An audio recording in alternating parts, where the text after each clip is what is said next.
What a day! What a day, my friends.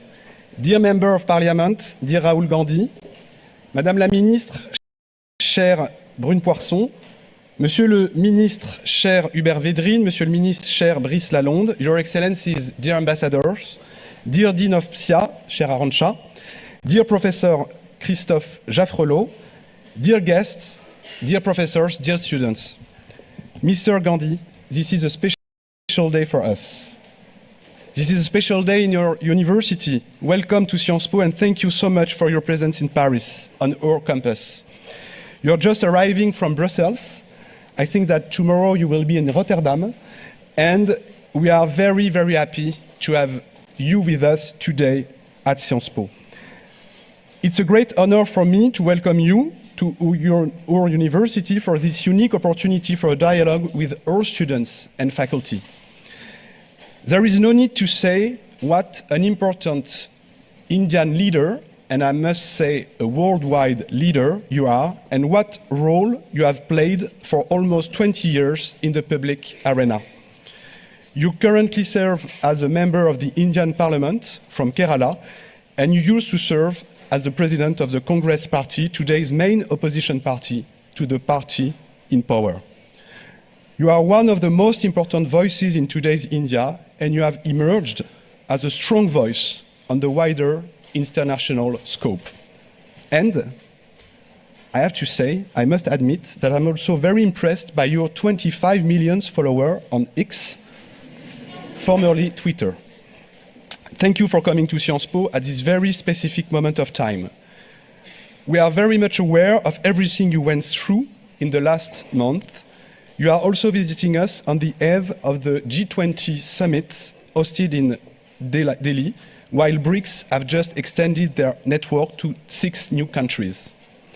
The key role of India grows every day, and we are delighted to offer our students the unique opportunity to listen to you and exchange with you, along with Professor Jaffrelot and Dean Gonzalez. My dear friends, again, Mr. Gandhi, thank you for choosing Sciences Po during your short visit to France.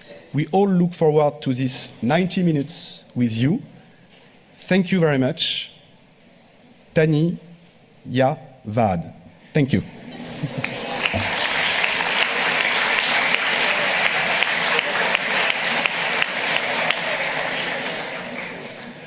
Okay, thank you. Thank you very much, Matthias. This was a very good way to start what we hope would be a great dialogue. So we've been following your Bharat Jodo Yatra across India. We've seen the many kilometers that you've done over 137 days. We're really grateful that you took a detour to come to Paris. And the first question I would have for you is, we look at India and we see a country whose economy is growing, a country which creates technology, that innovates, but also a country with millions of people still in extreme poverty.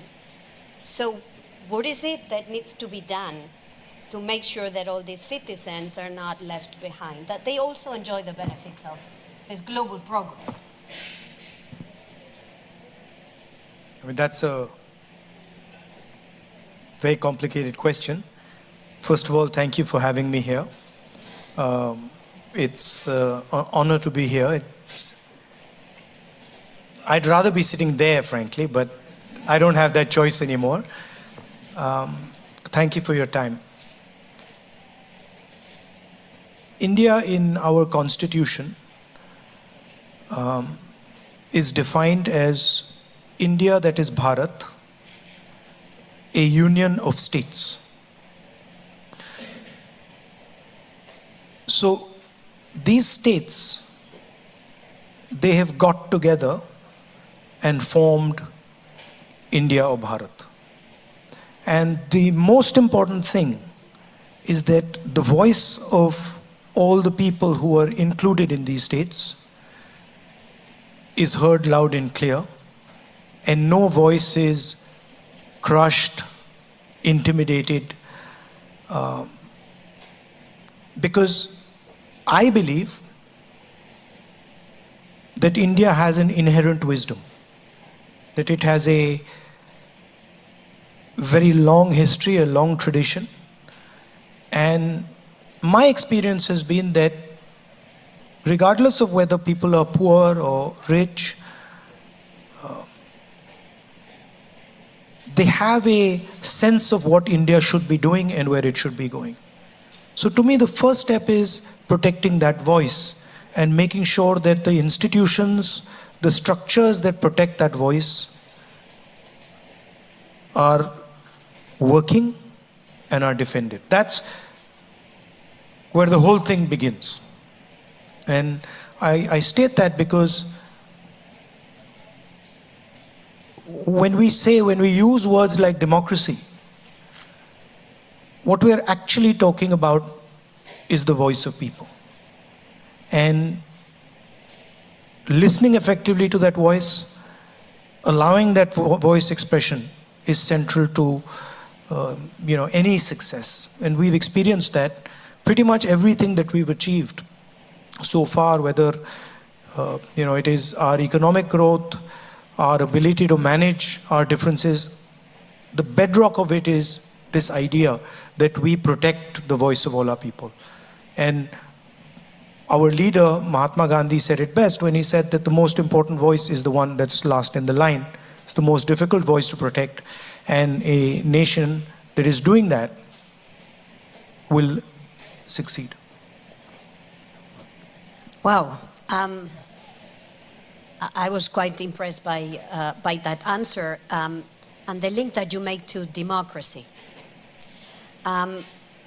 India is a very diverse country. It's probably much more diverse than the average of any of our countries, certainly more than Spain or France. How does one make democracy work in such a diverse country?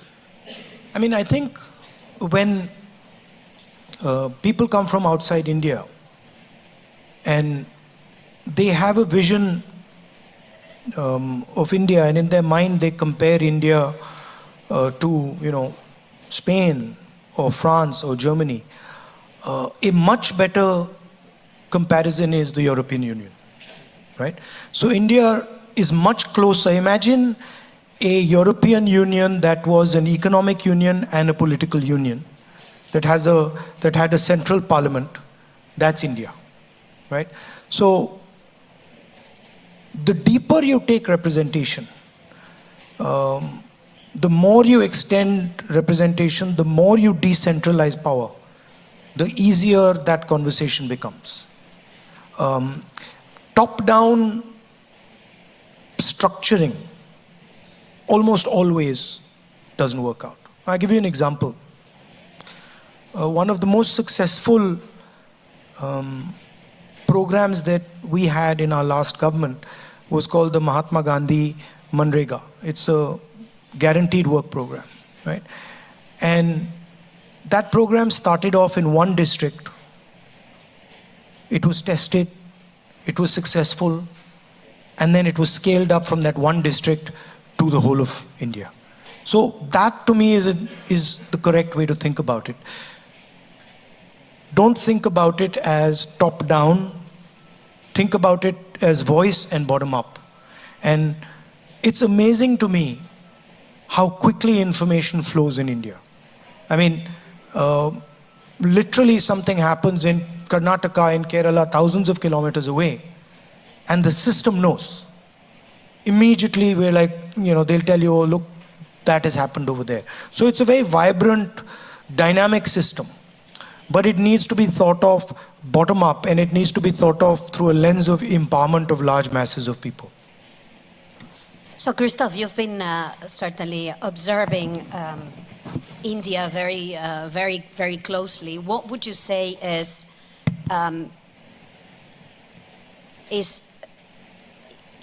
where we should be putting our focus when we look at India from a democracy point of view?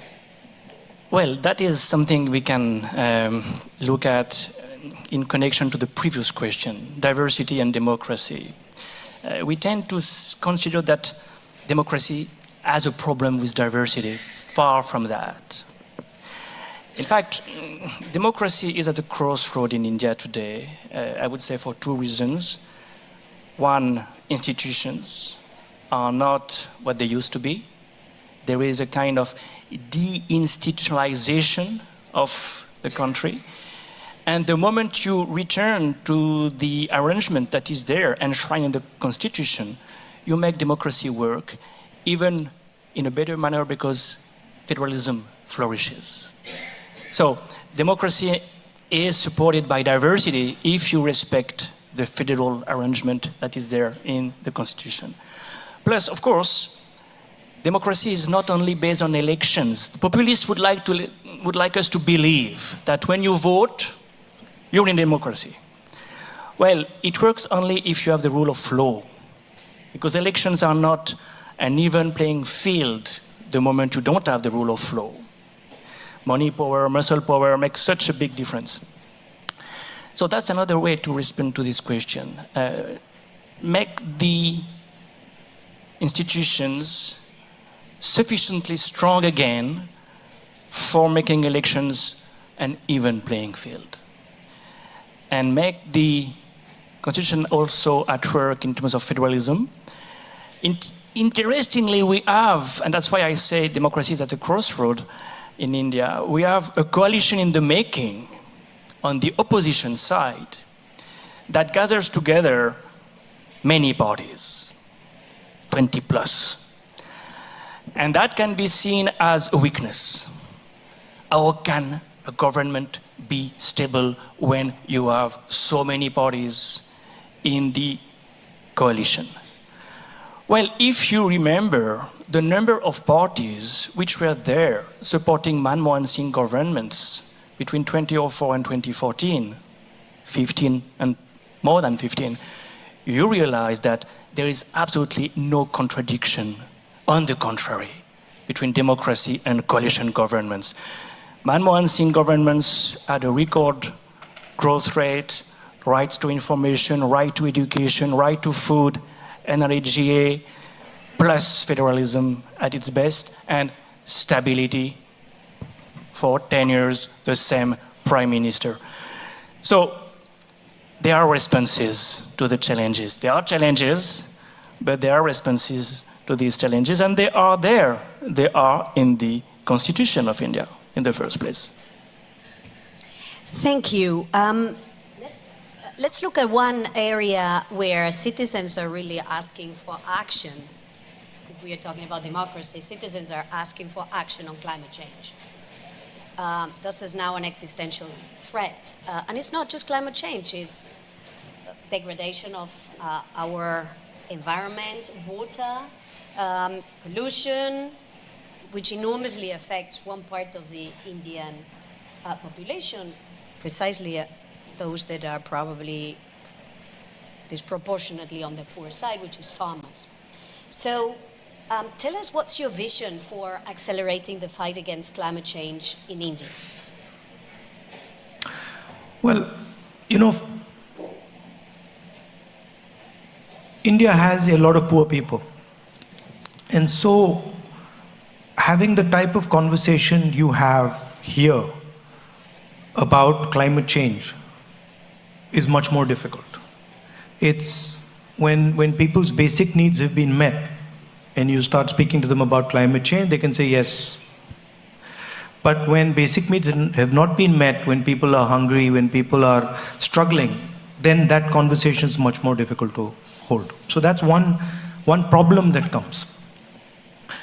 So as far as the local environment issues are concerned, people understand them very quickly. So for example, there have been floods in Himachal Pradesh. The whole of Himachal Pradesh knows that there's something very wrong, right?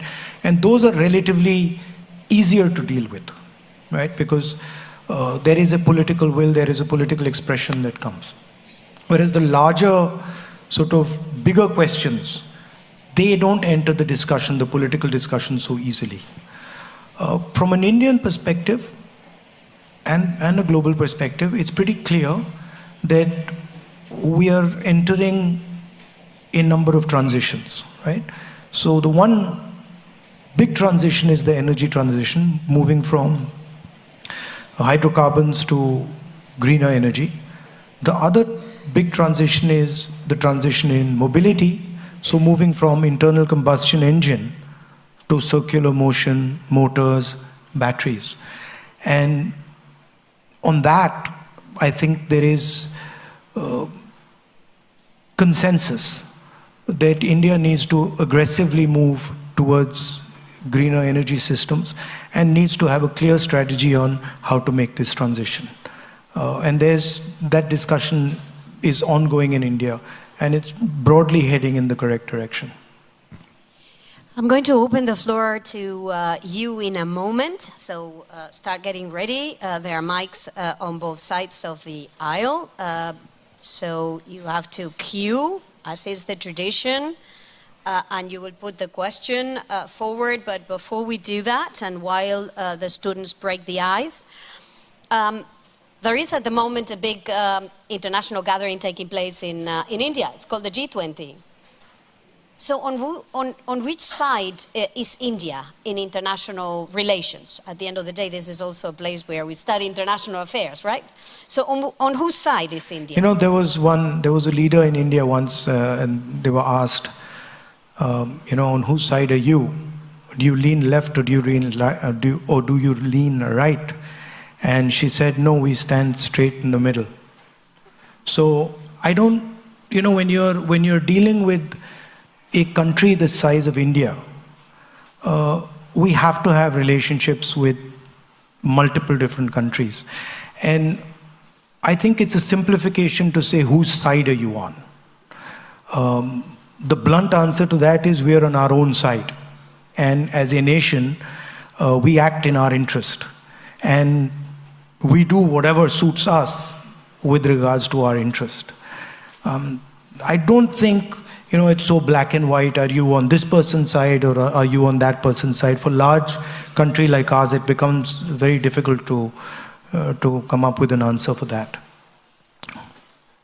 But we do have a strong view that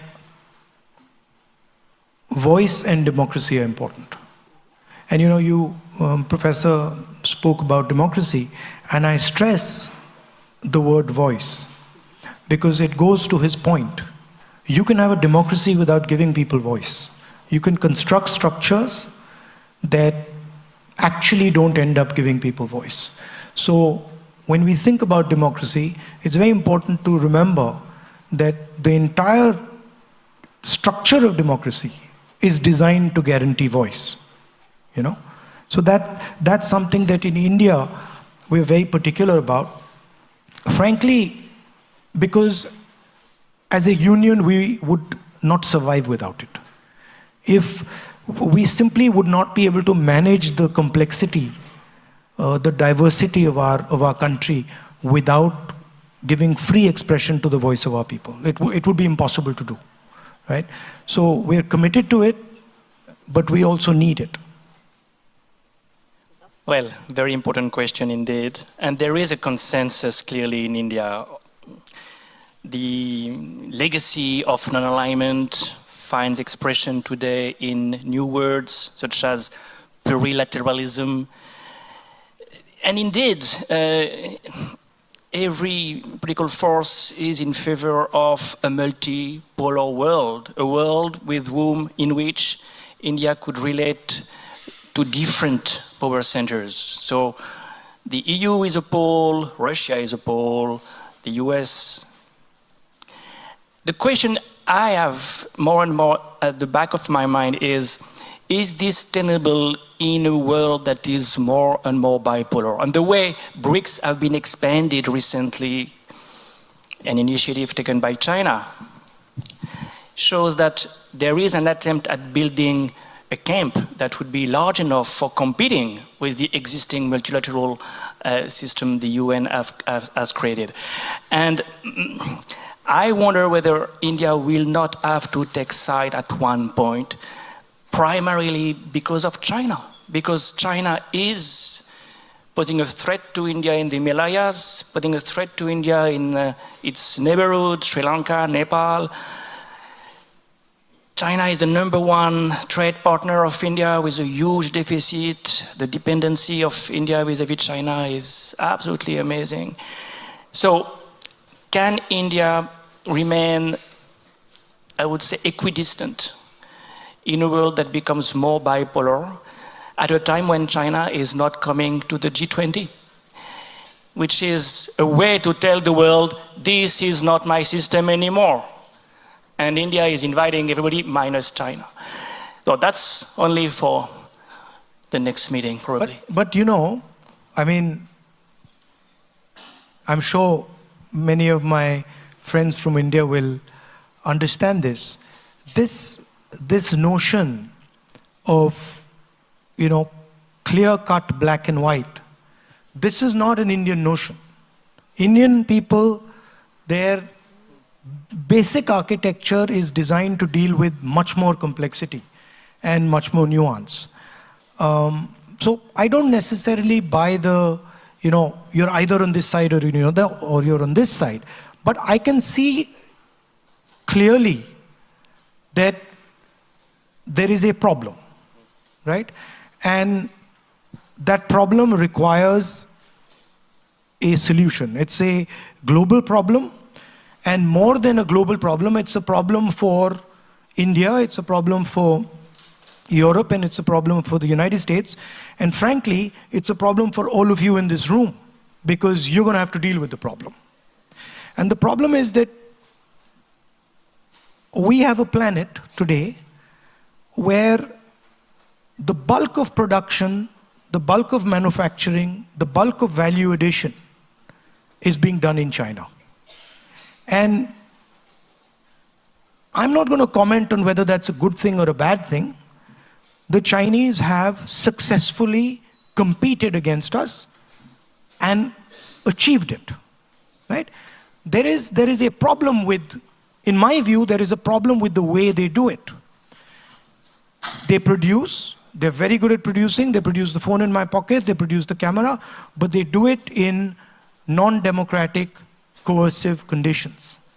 And the problem is that for us, we need to think about production in a democratic environment, production in a non-coercive environment, and we need to be able to compete with them.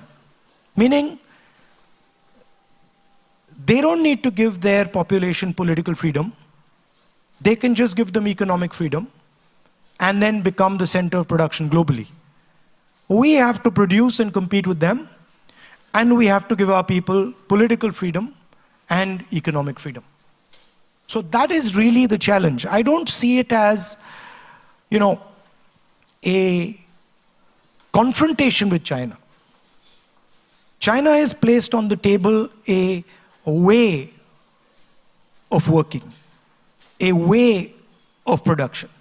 And I think it is important for the United States, for India, for Europe, to place an alternative system, an alternative method on the table.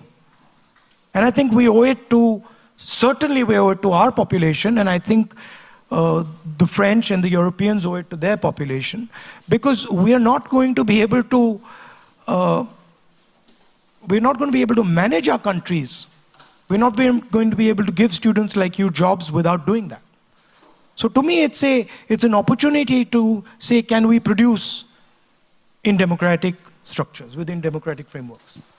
Thank you. So we're going to start with the questions from the floor. I would ask you to briefly identify yourselves and ask one question. It's about questions. Remember, there is no right questions or wrong questions. There is no right answers or wrong answers. There is just a polite exchange of questions and answers. Okay? Lady over there. Hi, can you hear me? Yeah. My name is Lydia Jayakumar. I want to ask about the violence against minorities in India. In particular, because this is close to my heart, violence, caste atrocities in India. Every day we hear, people from the Dalit community killed because, or violence against them because they went to a wedding, because they went to the school, because they, things that are our rights, just because we're, accessing it, there's violence against people in the Dalit community. What do you think needs to be done? Because it's societal, but it's also institutional, and it seems like there is no answer to it and there is no help from it. So. No, there are. I think it needs to be combated.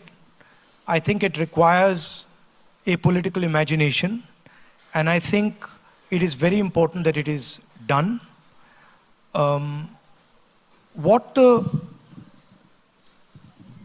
BJP and the RSS are trying to do, the heart of what they're trying to do, is trying to stop the expression, the participation of lower castes, other backward castes, tribals, and minority communities.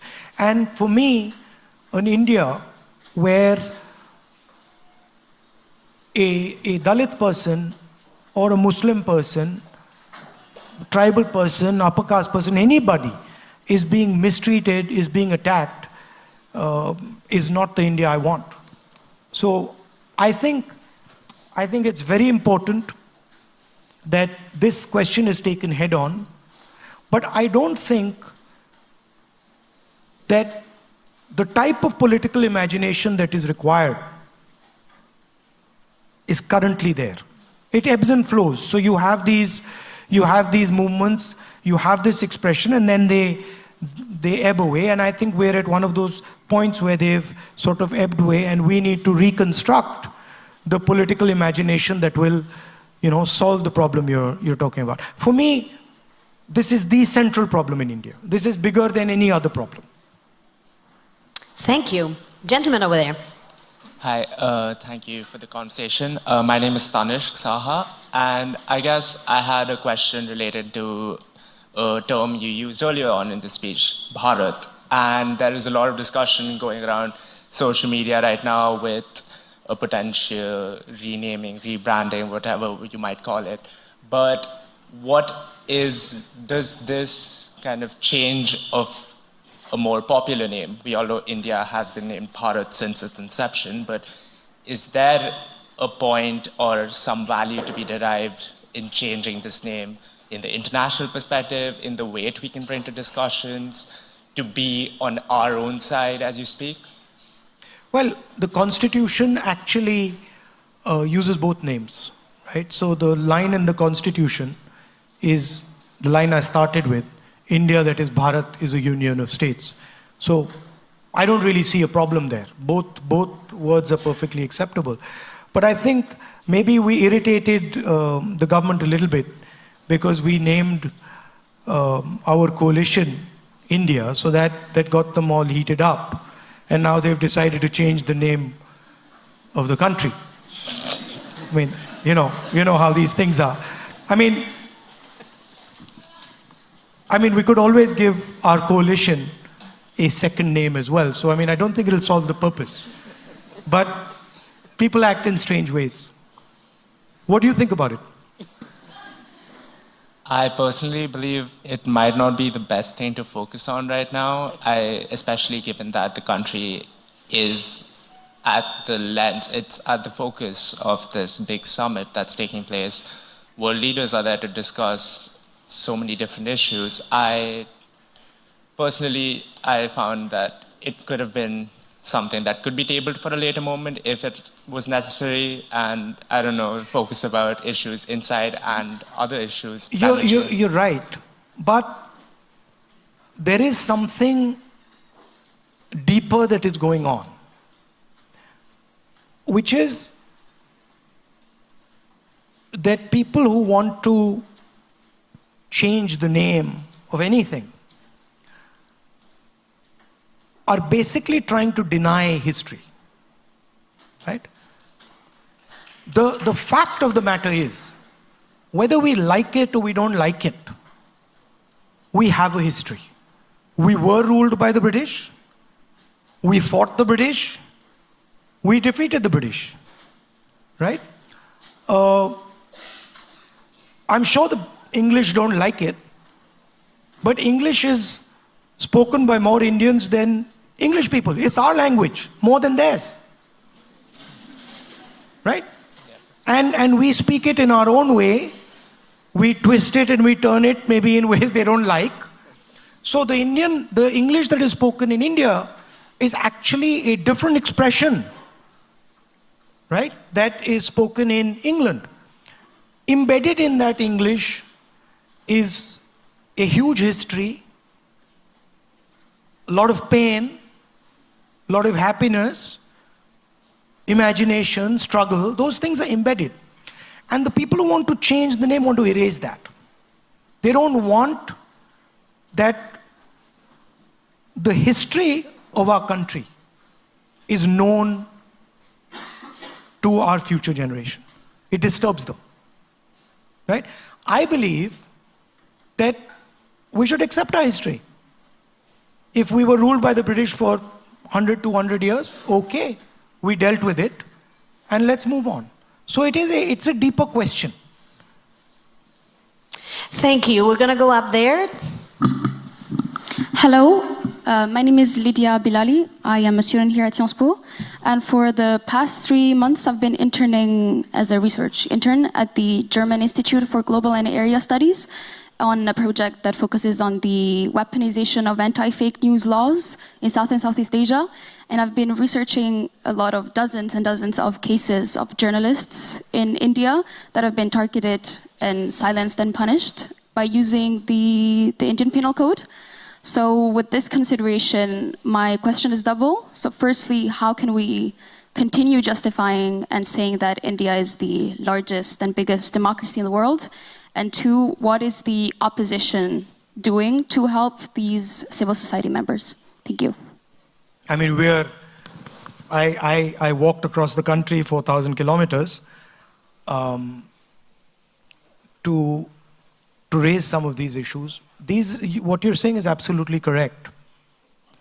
There is a tendency now to intimidate, to threaten, not just members of civil society. I have 24 cases on me. I've got a criminal defamation judgment against me. The first time in Indian history that somebody has been given the maximum sentence for criminal defamation. Very convenient that I needed the exact number of days that they gave me to be disqualified. So we are dealing with this issue. The democratic expression is deeply embedded in India. And the fight to keep the democratic structure of India alive is ongoing and very vibrant. We are part of that fight. Now, when that fight is over, if that fight is over, and the other side wins, then I would agree with you. But that has not happened yet, and I do not think it's going to happen. We are going through a process. We are going through turbulence in our democratic structure, and there are millions of people, I'm sure many, many youngsters in this room, who really believe in that democratic structure and are going to defend it with everything that they've got. So it's a fight, and I think it's also an opportunity to rethink and to reimagine our country. There are many things that can do with improvement, and I think this is an opportunity, this is a test that many countries go through, and I think we'll come out just fine in this test.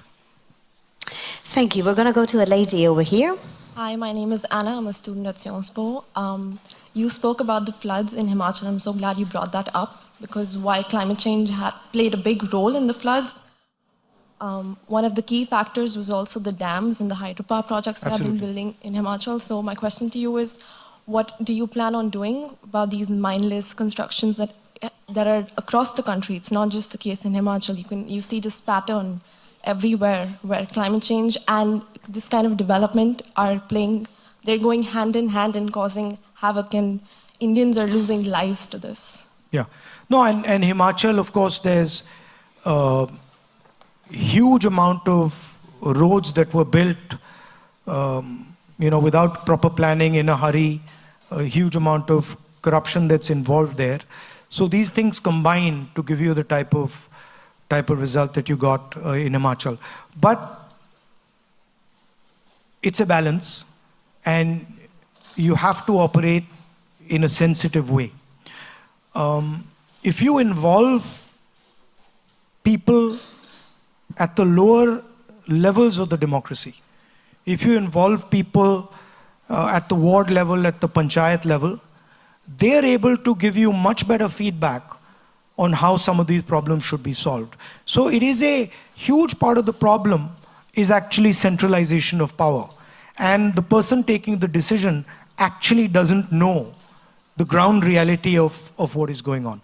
So I think in a lot of these issues, land issues, environment issues, the more aggressively you decentralize power and the more you involve people in their discussions, the better outcomes you have. And I've experienced this personally. I went to Ladakh just now, and this is a huge issue in Ladakh. And pretty much everybody over there is saying, listen, if you give us local government, we know how to handle these issues. And, running Ladakh in a centralized way is just not cutting it. And please give us the funds and allow the local representatives to do the job. So there are, decentralization of power is a very effective tool to deal with some of these problems. Also, you have to be sensitive and think a little bit about the long term. When you see what is happening in Himachal, what happened in Uttarakhand, it's short-term thinking, it's, not planning things properly and getting ahead of yourself like that. All right, thank you. Thank you. The gentleman over there. We have many of you. There is a lot of interest. So let's try to make it concise so that we can fit as many of you as possible. Thank you. My name is Elias, and I'm a German-Canadian student studying international security here at Sciences Po. Under the BJP government, we've seen significantly warm ties between Israel and India. My question to you would be, if you were Prime Minister of India, how and would you change these relations? And would you change your approach to the Israeli-Palestinian issue?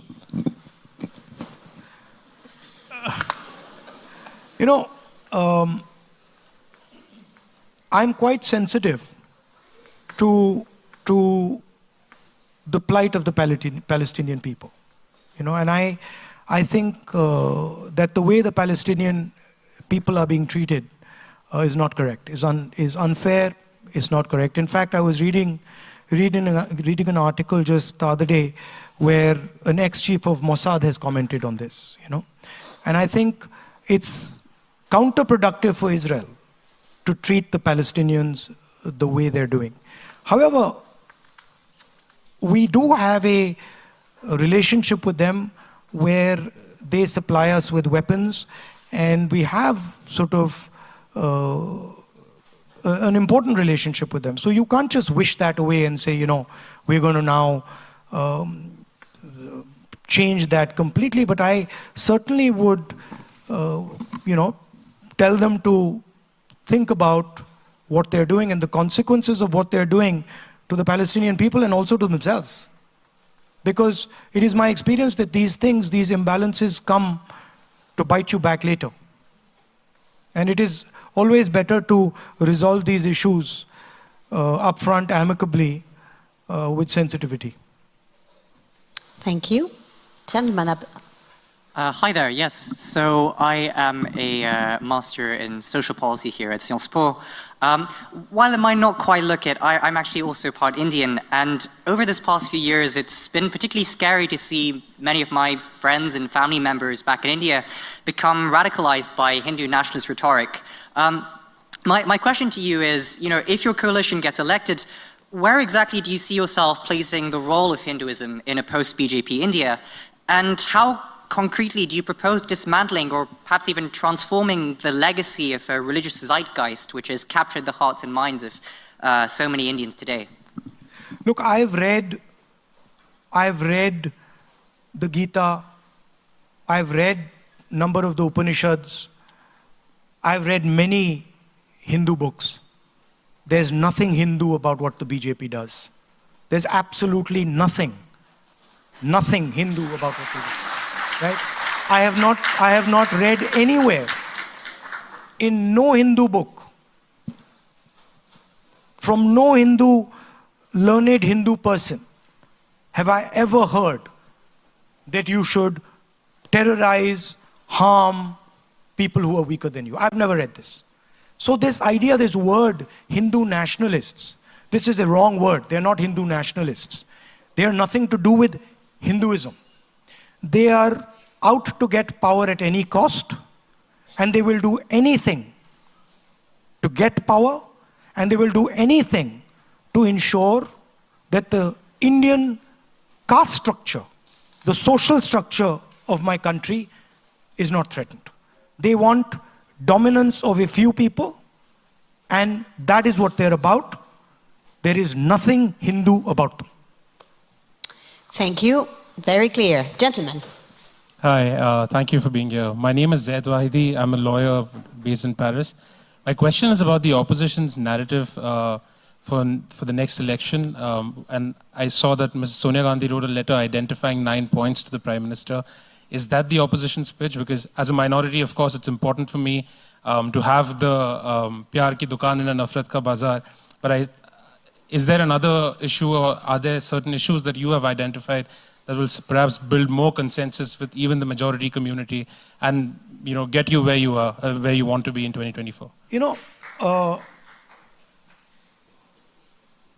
When you see the people on the stage in the India coalition, you must realize that more people from the majority community vote for us than vote for the BJP.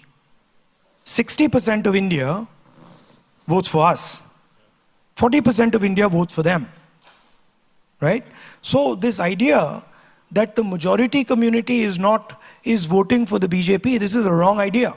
The majority community actually votes more for us than they vote for them. Right? They do polarize society.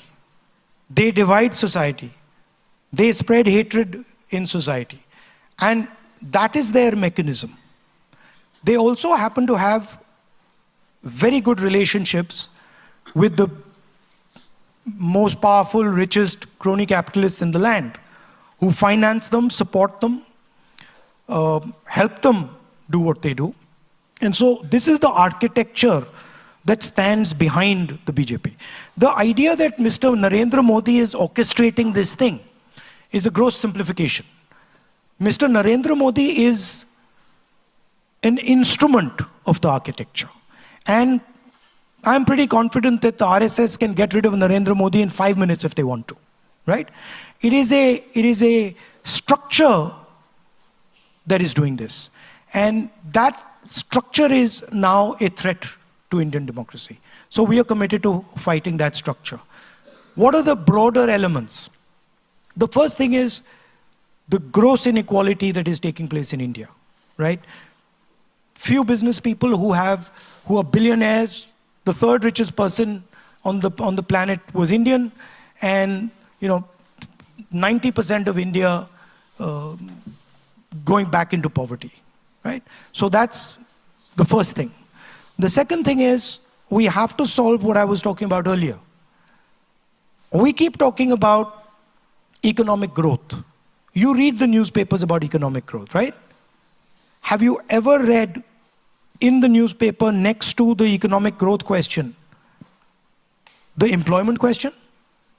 Has anybody in the newspaper said, wait a minute, we are growing at 7%, 8%, but we have the highest unemployment rate in 40 years? That's a much more interesting question to me. Because we can grow at 9% and give none of you jobs. Right? That's what's happening. Right? So that's the second big question. And the third question that is very close to my heart is the large mass, the real power of India is in the lower castes, the other backward castes, these communities. And they are not given any space in the governance of India. They're not given any space in corporate India. They're not given any space anywhere. And that to me is a crime. So those would be the central thrusts of how we would think about it. The final thing I would say is that one way to look at India is that it is making a transition from rural to urban. And the largest migration of people from rural to urban in human history ever is taking place in India and China, right? And if we're going to be making this transition, this is a frightening transition for a lot of people. So we need to give them the basic minimum architecture to make this transition safely. What does that mean? That we spend a serious amount of money on education, we spend a serious amount of money on healthcare, that government does not abrogate responsibility for healthcare and education, and that we provide a minimum floor where India commits to all its people that no matter what happens, you can simply not go below that floor. We will give you a minimum income below which no matter what happens, you're not going to go. But, you know, when I talk to students, especially the Indian students here, and the students who are not from India, the injustice that the caste system in India does, the pain and trauma that the caste system in India causes, is beyond anything I know anywhere else in the world. And so I see my politics as challenging the idea that there should be this caste order in India, that there should be this permanent hierarchy in India, and that some people, should have access to all the institutions, all the structures, and other people should just live a life of poverty and misery. So this would be the framework that the Indian coalition would be talking about and thinking about. Thank you. Gentleman over there. Thank you, ma'am. And by the way, when I said minimum floor, I didn't only mean financial floor. So I think the idea that 200 million people can feel uncomfortable in India today, or Sikhs can feel uncomfortable in India today, I think that is a matter of shame for us. And I think that needs to be corrected. And there are minorities who feel that way. There are lower caste people who feel that way. There are women who feel that way. And so we are very strongly committed to this.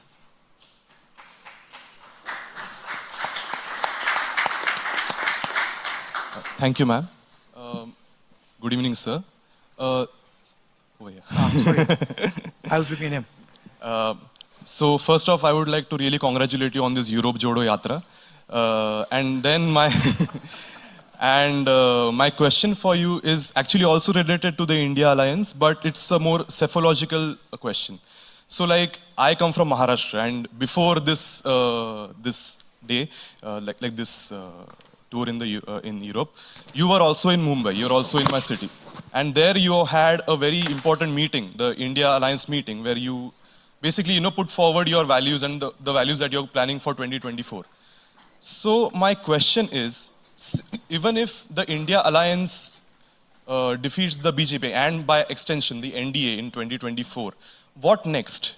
Because most of the components of the India Alliance were themselves formerly part of the NDA, and it can be perceived that these components are only there to defeat the BJP and be in power.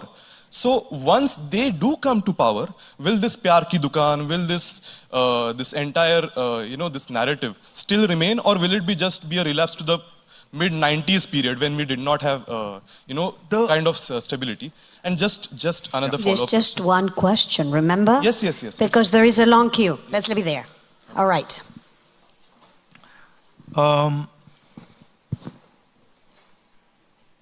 Politics in India, in my view, changed in 2014. And the reason it changed is, for the first time, we had an organization that decided to capture and subvert the structure of democracy. This changes everything, okay? Until 2014, political parties would fight each other. There was a level playing field. The election commission was neutral. The institutional framework was neutral, and we would fight one another. In 2014, that changed. We do not fight a political party anymore. In fact, if I told you that I'm fighting a political party called the BJP, I would be naive. Now I am fighting the Indian state, as controlled by the RSS. There is absolute consensus in the India coalition that this needs to be wound down. We do not want an India where our institutions are not neutral. It is dangerous for our country. It is detrimental for our country. It is dangerous for the politics. It's dangerous for you. So there is commitment that we will wind this thing back. Of course, there are a few partners who were members of the NDA alliance. I think Nitish ji is the only one, right? Mamta ji at some point had partnered with them, right? But India has completely changed, right?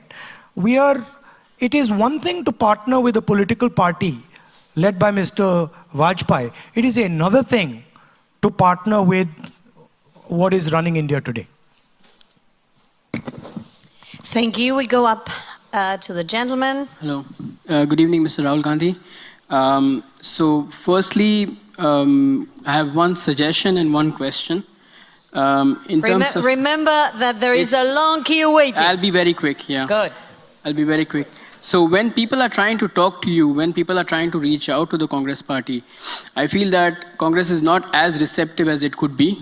I tried to sign up for the IOC about 5-6 years ago. The website never replied back to me. There are people that want to engage with you. That's his fault, huh? There are people that want to engage with you, even in press conferences. People are saying, hurry up, ask your question quickly. And there are people really eager to talk to you, but there's not enough channels to speak to you. That transitions to my question. Even in terms of when there is injustice and when there are people expecting your support, there are moments where we see that the Congress party is not present. So today, as we speak, G20 is happening in India. A lot of slums were demolished just because G20 visitors were coming in. And I've been watching news reports where people are saying that nobody came, not even the Congress party came. And just like you did a spin with Bharat Chodo and called it Bharat Jodo, I think this is now do or die or karo ya maro moment for India. Why is the Congress party, why is the India Alliance not present at every single injustice that is happening in the country? Thank you. You've given me a very good idea, by the way. So I will go there now that you've suggested it. You can't be present. India is a huge country. India is extremely complicated. And physically, I can't be present everywhere. It would be crazy for me. Sure. Let me finish. Physically, it would be crazy for me to be present everywhere. Now, for you to say that the Congress party is not present in the slum, you're absolutely wrong. There's Congress party sitting in the slum. I can tell you, you give me the name of the slum, I'll give you the name of the worker who's sitting inside that slum, who's fighting that contest right there, right? But what you're doing is you're saying if a leader of the Congress party isn't everywhere, then the Congress party isn't everywhere. No, the Congress party is everywhere. We have crores and crores and crores of people. We have thousands and thousands and thousands of leaders. I can tell you names of people who've got thrashed in Madhya Pradesh day before yesterday. Right? But the way the politics has shaped out, and it's not your fault, the way the politics has shaped out, the way media has shaped out, they will focus on one central point. And they will say, oh, look, this is the point where everybody should be looking. But the political battle is taking place all across the country. We've got people running around, getting beaten up, getting killed, getting shot. I can give you their names if you want to see them, right? So don't think that I am the Congress party. I'm not the Congress party. I'm one element of the Congress party. And there is a massive organization that is countering this force. And I'm very proud of what they do. I cannot tell you how much some of our people suffer. I cannot tell you what they have to go through. So, but that is the nature of the politics now, I did mean the Congress party, not you individually, but thank you. Remember. But you got my drift. But you've given me a good idea. I'm going to go to the slum there.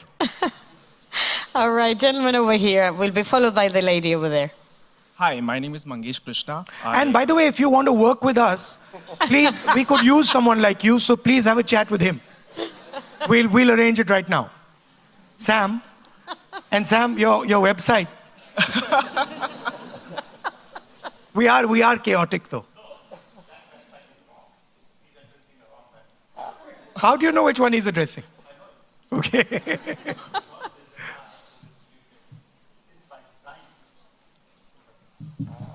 Should we take this outside the room? We'll offer the coffee. Gentleman over there. Hi, Rahul. My name is Mangesh Krishna. I was a student in Sionspur and I come from a place very close to your former constituency in Uttar Pradesh. So my question to you is that when you ask the India Alliance to come back into power, a memory of corruption, nepotism, appeasement politics rushes back, and if you will listen to the recent few speeches of Narendra Modi, he's attacking, like this is the fight that we have to do in the next elections. So how do you propose changing that perception or that image, especially since you're here, of nepotism, since they've painted you as a poster boy, and we see more of you more than the Mr. Mallikarjun Kharge taking on questions? No, meaning? Meaning, how do you propose changing that perception, or what are you promising with the India Alliance that it will be any different from the previous government of 10 years that we had? I mean, it's interesting you talk about nepotism. Can you answer me a simple question? How many politicians in India have walked 4,000 kilometers? Not sure, like maybe with Gandhi, I mean, many walked, right? You know, I mean, to say that I am not struggling, or That's not my question. My question is, how are you proposing? I'm answering you. Yeah, okay. Right? So, there is a large machine, a machine that is financed by group of crony capitalists that pushes these agendas, right? And spends thousands and thousands of crores to push these agendas.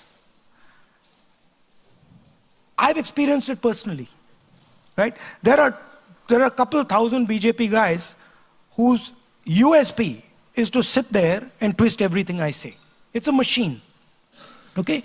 However, we have found that there are serious limitations with this machine.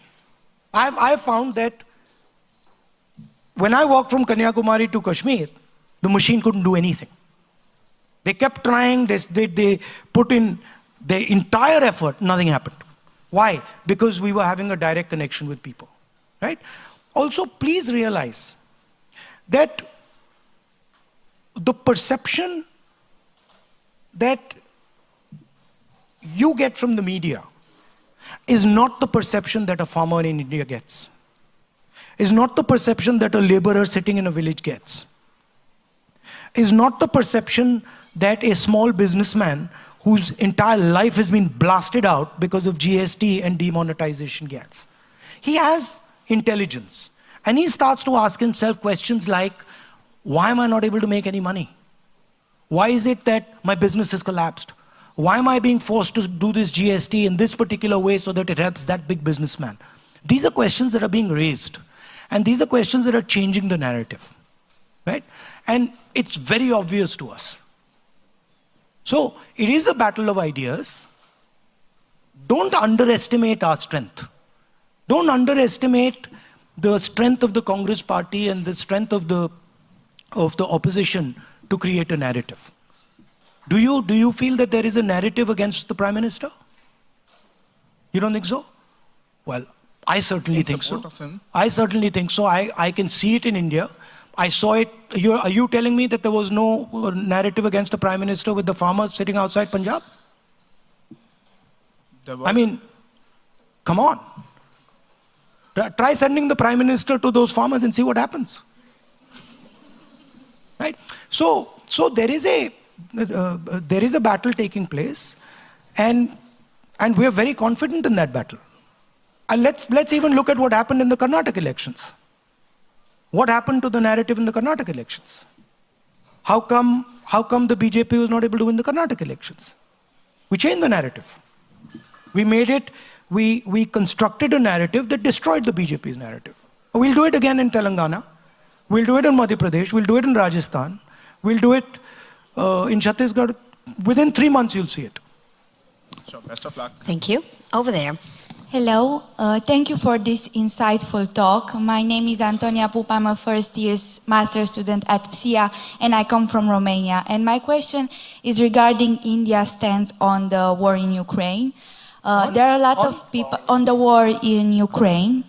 There are a lot of people that blame India for not being that vocal anti-Russia, not being that vocal pro-Ukraine. And in this aftermath, my question is, because I don't think India is the first to blame. I think first we should look in our own backyard and try to leverage our way out of this black and white strategy that you condemned and have a more sophisticated approach to the so-called global south. Do you think we can build such strategies together, especially in the context that the security turning point is coming to your region right now? See, I think the war in Ukraine is a tragedy. It's a tragedy for Ukrainian people.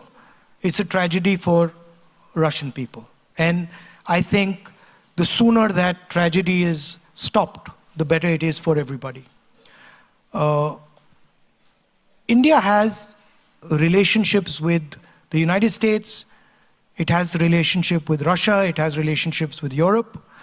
And India also has something called self-interest, which as a nation state tends to influence what we do, right? So some of those things will affect the way we react. But what I will leave you with is that we are in a time of transition. We're in a time where the sole superpower is being challenged. We're in a time where we are facing an energy transition, a mobility transition. And remember, the last time we went through this time, we had a world war. So we are heading into a turbulent time. And you will see more and more of these type of conflicts breaking out. They're going to happen. And I think we need to think about that, and we need to make sure that we reduce the impact of this instability. But I'm pretty sure that you will see the levels of violence increase as this transition goes through. Thank you. Thank you. Up there, gentlemen. Thank you for this wonderful conversation. My name is Anubandh. I have a question that in the last 10 years, we have seen that the social fabric of India is under deep pressure. It's been damaged when it comes to the treatment of minorities, be it religious or caste, the treatment of women, the tampering of history books. So clearly, I mean, the India bloc has a political challenge ahead of them, and you do oppose the politics of BJP. But let's imagine that tomorrow India bloc comes to power. Proactively, what plans, what strategies you will put in place so that this social fabric will be repaired? And lastly, in this, how important for you is the support of non-residential Indians for the election campaign next year? Thank you. No, I think, you know, it's not a, people don't remember this, but most of the freedom fighters in India, Gandhiji himself was a non-resident Indian. He lived in South Africa and he came back to India for the freedom struggle, right? And if you look at the top leadership of our freedom struggle, they were all people who had lived outside and had come back. So I think you're central to this struggle. You know, when you were saying that, I could sense in your voice the disturbance you felt, correct? This thing is disturbing you, that your country is taking a direction that you don't like, right? This is a very powerful thing. I was very happy when I heard you, And I said, see, there's another person who cares deeply about India and who's going to defend India, right? And who's not just going to sit there and watch the thing be attacked, right? And there are millions and millions of people like you here and in India. So you give me hope, and listening to you makes me happy. Involving people like you in the structures of governance, in the politics, involving people like you in the institutional framework of India is what we have to do. People who have a feeling that goes beyond their own personal likes and dislikes, about their personal greed, who have this feeling that actually I don't like what's going on here, and I am ready to do something about it. As I said in the beginning, we have to solve the production problem. We have to have a new imagination of production, and we have to take back these institutions that have been attacked and compromised. That would be the main space we would operate in. Thank you. Lady over there. Adab Rahul. So basically, I am Parma Abbas, and I am an international security student at SIA, and I'm from Pakistan. And my question for you today is, Asia currently has 3 countries which are nuclear powers, and all 3 of them share a border with each other. And if you are in power next, in the next elections, how do you attempt at least trying to promote peace within the region? Because I don't think any of those 3 countries can afford a war. Yeah. I think, of course, it's not an easy thing that you're describing. It's a complicated and a difficult thing. But I think it's important that we think about peace between India and Pakistan, and we at least imagine the possibilities of peace between our 2 countries. That said, there is mischief that the Pakistanis get up to, and that becomes a problem for us. That becomes a little problem for us because, of course, our people get hurt. And so we need that mischief to stop, and we need this interference in our affairs to stop a little bit if we are to discuss peace with Pakistan. But saying that, and this is my experience, I don't think there is a problem between the people of Pakistan and the people of India.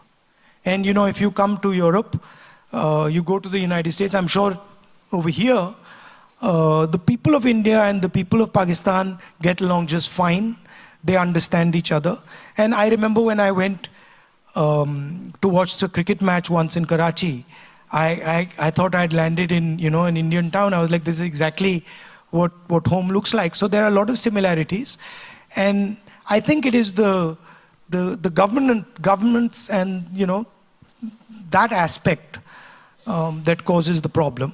And I think we should think about increasing communication between our people and trying to at least build the foundation of a peaceful future. Thank you. Thank you. What are you studying? International security, Asia and intelligence. Okay, and what are your 1 or 2 main points for me? Are you trying to figure out how to defend yourselves from us? Or are you trying to figure out how to cause problems for us, or are you thinking of a peaceful future? I think currently we are trying to be friends with China, and you're not liking that very much. And then, since we're neighbors, I think India is also very mischievous, so something we both have to work on. But you have to be, but you know what? You have to be very careful who you give financial control of your country to.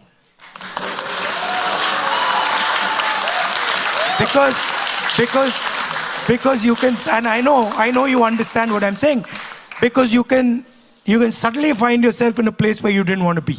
Yeah. But I think there is maybe not in the short term, but I think in the medium to long term, there is scope for peace between Pakistan and India. And I think youngsters like you should be thinking of a world where that happens. Thank you. Thank you. Nice. Right. Gentlemen. Hi, my name's Amir.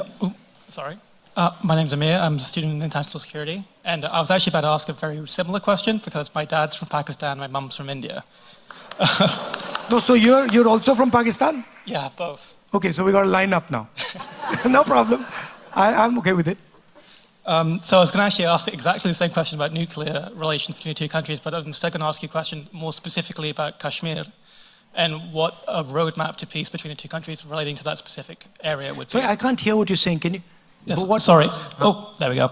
Yeah. I was going to ask you specifically on Kashmir, what a roadmap to peace between the two countries would look like. You know, I mean, if I knew that, I mean, there'd be no problem. I think the roadmap is complicated.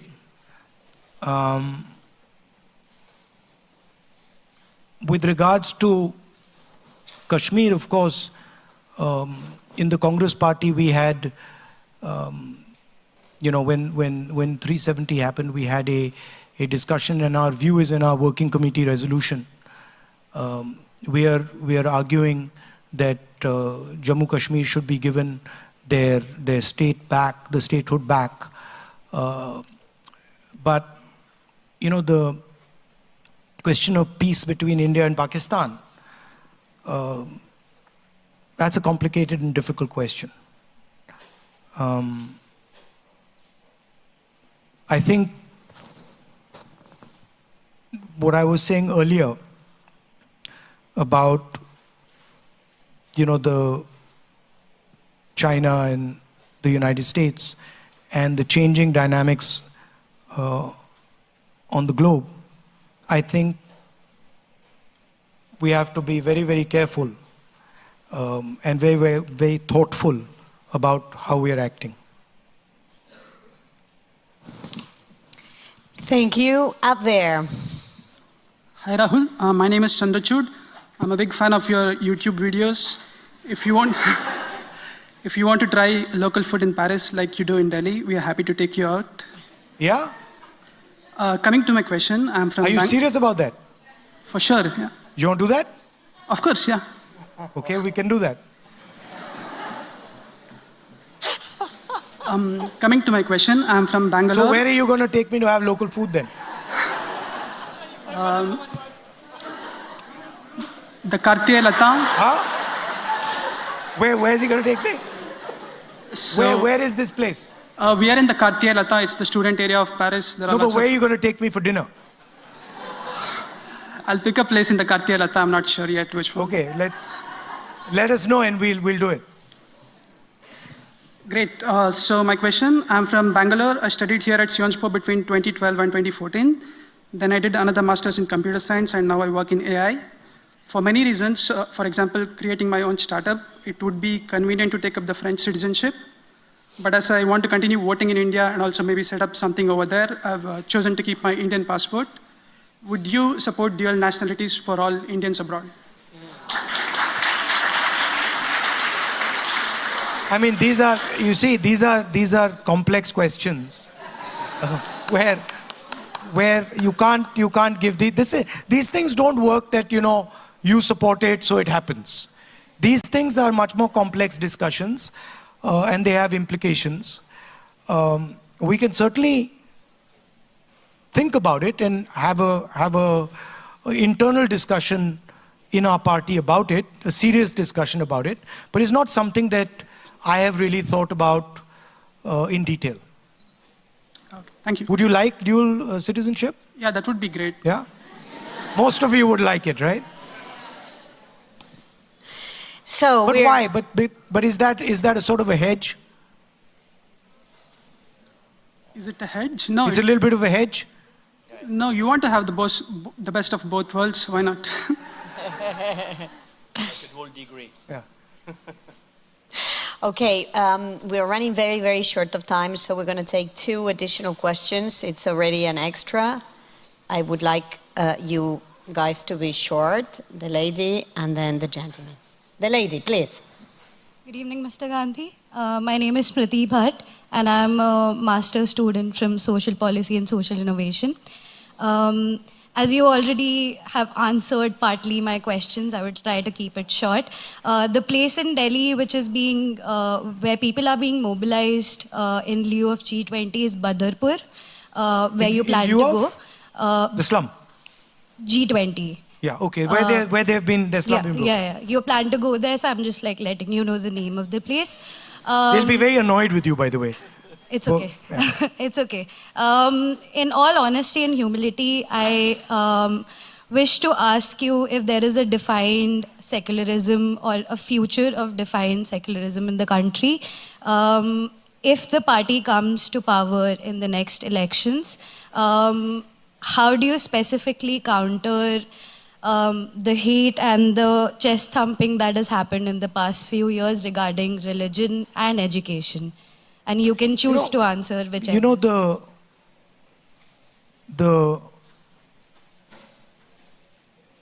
literally, if the Prime Minister tomorrow morning was to decide there would be no chest thumping and no violence in India, it would stop.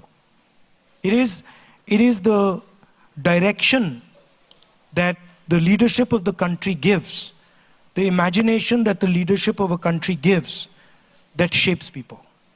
The feeling right now is that you can do whatever you want and nothing's going to happen to you, right? The moment the feeling becomes that there are going to be consequences to attacking someone, consequences to beating up someone, that behavior will change instantly, I guarantee you, right? That doesn't resolve the earlier question about institutions, which is this sort of disease that has now entered the Indian institutional framework, where the neutrality of those institutions has gone out of the window. And I think there, frankly, we will have to make examples of people. We'll have to make sure that some of the people who have done what they have done pay a significant price for what they've done, so that anybody who's thinking about doing it again understands that they will also pay the price for attacking the soul of India. Because that is how I see it. This is an attack on the soul of India, and the people doing this should pay a price for it. Thank you. Thank you. And the last question goes to the gentleman. Hi, my name is Arman. Can you hear me? Yeah, okay. So my question, I attended one of your speeches at the Bharat Jodo Yatra, and I remember when you mentioned crony capitalism, the crowd went wild. They were all like, Adani. And so there's this feeling clearly on the ground that this kind of top-down development is happening, right, in India, economic development, where there is crony capitalism, like you said. And my question is, if we are to decentralize power, where the state is less involved in all affairs, economic affairs, etc., how would you or how would your coalition ensure that the concentration of wealth does not take place in a few corporations? By the way, just because you have decentralization of power doesn't mean the state is less involved. The state is just involved at a different level, right? But the state is still involved. The center is not involved. So for example, if you go to Kerala, I'll give you an example. I'm the member of Parliament of Kerala. If I want to take any decision in my constituency, I have to speak to the local body people. I can't just as a member of Parliament suddenly say, I now am deciding to do this. They'll come to me and say, how did you do that? You have to have a conversation with us. So it roots you very quickly, because they can charge me a price. They can send me the bill, right? So decentralization does not mean that the state is walking away. The state is just coming at in a different level. right? So what was the second part of your question? So how would you ensure that, I mean, monopolies don't happen in India? Look, what you're having in India today with Mr. Adani is so blatant and it's completely so over the top, right? I don't think there's any other place where this is going on. The gentleman is in, pretty much every single business, right? As people know, he's manipulating, he's sending money out of India. He's manipulating his stock price. He's using that money to buy Indian assets.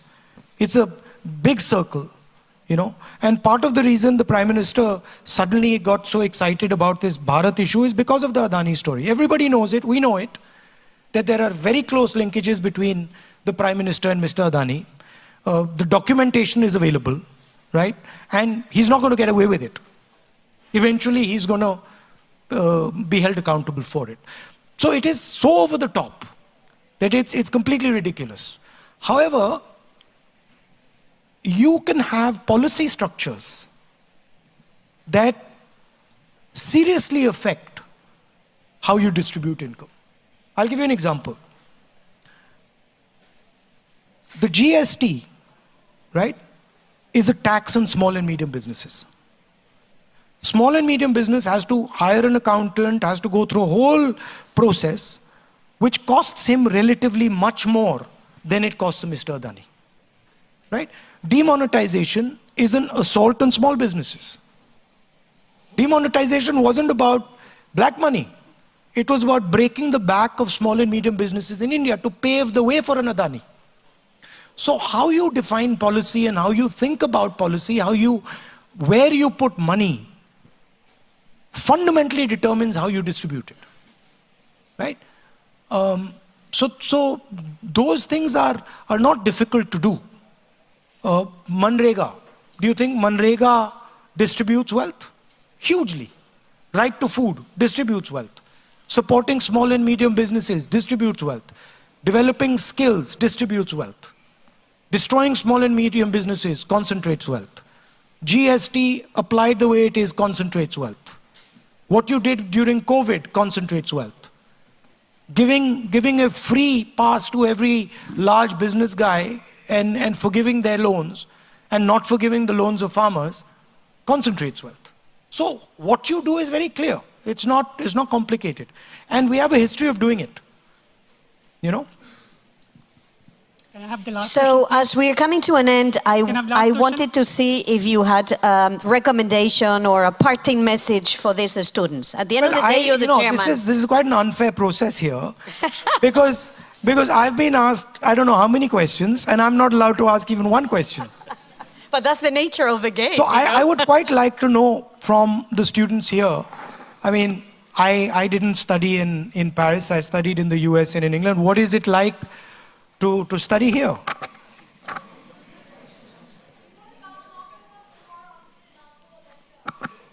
No, but I'm going for dinner this evening, I believe. You can come with us for dinner this evening. I would really ask you now to give a huge applause to our guest speaker.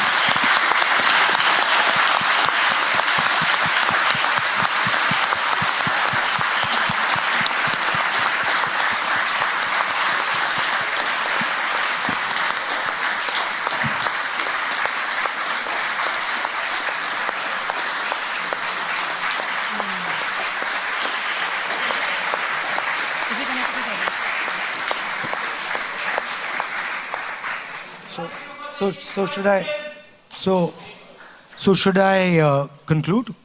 I think Do you want to know about riots? I think we have concluded, yes. I'll just say 2 words. Please. So just to finish and not to drag it on too long, I see a lot of Indian students here, and I also see a lot of French students, European students, and students from all over the world.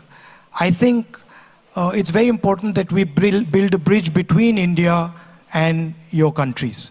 And I would like to invite as many of you as possible to come to India. Of course, the Indian people come all the time, but the people who are not Indian, to come to India, take a look at what is going on, and seize a lot of the opportunities that a democratic, productive India can bring to the world. Thank you. Thank you.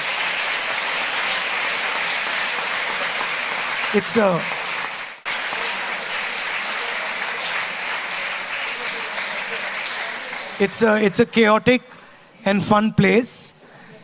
So do come. And if there's anything we can help you with, especially the Indian students, please let us know. I'm happy to come and try your restaurant with you if you want. Thank you.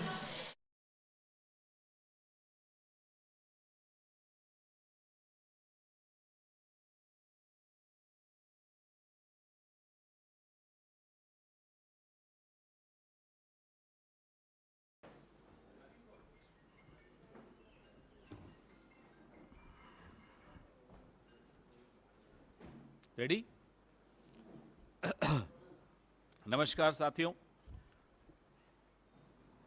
हम लोग अक्सर यहाँ बैठकर आपको कहते हैं